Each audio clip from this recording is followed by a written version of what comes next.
ایک دوسرے کو عزت دو، برداشت کرو۔ میرے نبی نے فرمایا بہترین مسلمان وہ ہے جو بیوی سے اچھا سلوک کرتا ہو، اور بیوی سے فرمایا میری شریعت میں سجدہ ہوتا تو بیوی سے کہتا خامند کو سجدہ کر۔ بہترین صدقہ اولاد کی تربیت ہے۔ پورا گھر میرے نبی نے نقشہ، ہر ایک کی قیمت بتائی۔ ماں تیرے قدموں تلے جنت، کہ کاش میری ماں زندہ ہوتی، تم دیکھتے میں کیا کرتا، میں عشاء کی نماز کے مصلی پر ہوتا، میں سورۃ فاتحہ پڑھ رہا ہوتا، ادھر سے آواز آتی میری ماں کی محمد، تو میں نماز توڑ کے کہتا لبیک اماں جان۔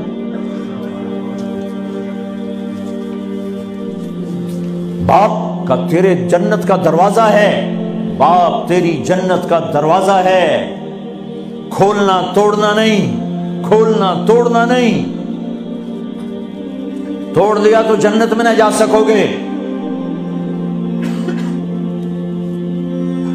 سب سے بہترین مسلمان جو بیوی سے اچھا سلوک کی، سب سے بہترین عورت جو اپنے خامند کی منشا کو دیکھے۔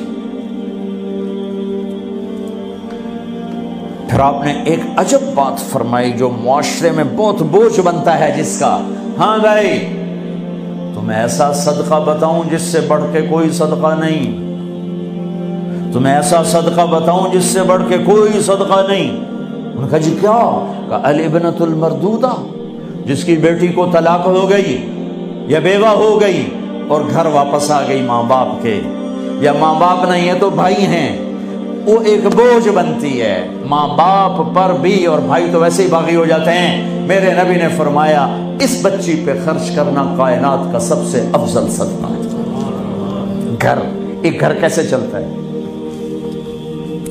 ہمارے ہاں پنجاب، سندھ، بلوچستان سرحد میں بہنوں کو وراثت میں کوئی حصہ نہیں ملتا، سب بھائی کھا جاتے ہیں۔ میرے نبی نے فرمایا جس کو اللہ نے 2 بہنیں دیں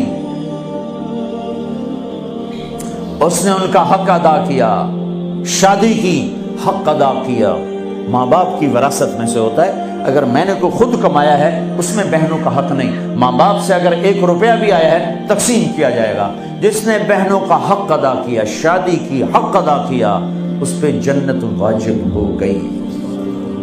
جس کو اللہ نے 3 بیٹیاں دی، اس نے ان کی ڈولی اٹھائی، وہ جنت میں میرے ساتھ یوں ہوگا۔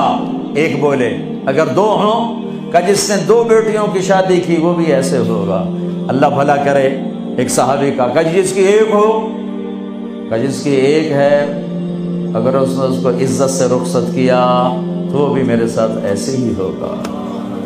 پھر کئی بچیوں کو طلاق پڑی ہے کہ اس کو بیٹا نہیں ہوتا۔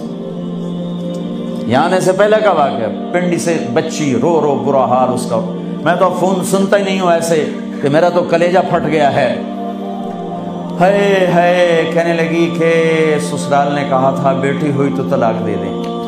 میں نے کہا اس میں میرا کیا قصور ہے، اور بیٹی ہی ہوئی اور مجھے طلاق پڑ گئی اور میں گھر آ گئی 22 سال کی عمر میں۔ بیٹی دینے والا اللہ اور ظلم کرنے والا سسرال۔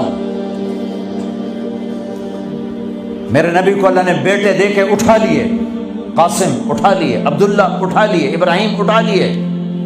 4 بیٹیاں دی، 3 زندگی میں اٹھانی، زینب، ام کلثوم، رقیہ، تینوں آنکھوں کے سامنے چلی گئیں۔ فاطمہ سے نسل چلی، آپ نے فرمایا لوگوں کی نسل بیٹے سے چلتی ہے، میری نسل میری بیٹی فاطمہ سے چلی۔ اس لعنت کو دھویا۔ عورت کا کیا قصور ہے اگر اس بیچاری کو بچیاں ہو رہی؟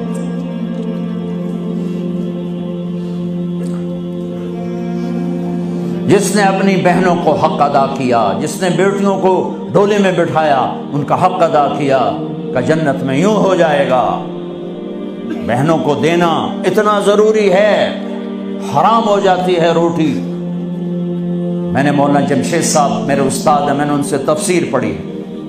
میں ایک دن شہد کی بوتل لے کر گیا، پرانی بات ہے 76-77۔ میں نے کہا حضرت یہ ہدیہ ہے۔ فرمایا کہاں سے لائے ہو؟ کہ میرے اپنے باپ کا ہے۔ فرمایا تیرے باپ نے اپنی بہنوں کو، تیرے باپ نے اپنی بہن یعنی میری پھوپھیوں کو، تیرے باپ نے اپنی بہنوں کو زمین میں سے حصہ دیا تھا؟ یہ سوال کیوں کیا؟ 10 روپے کی شہد کی بوتل تھی اس وقت، کہ اگر دیا تھا تو یہ میں لے لوں گا، اگر نہیں دیا تو پھر یہ حرام ہے، میں نہیں لوں گا، یہ مطلب تھا۔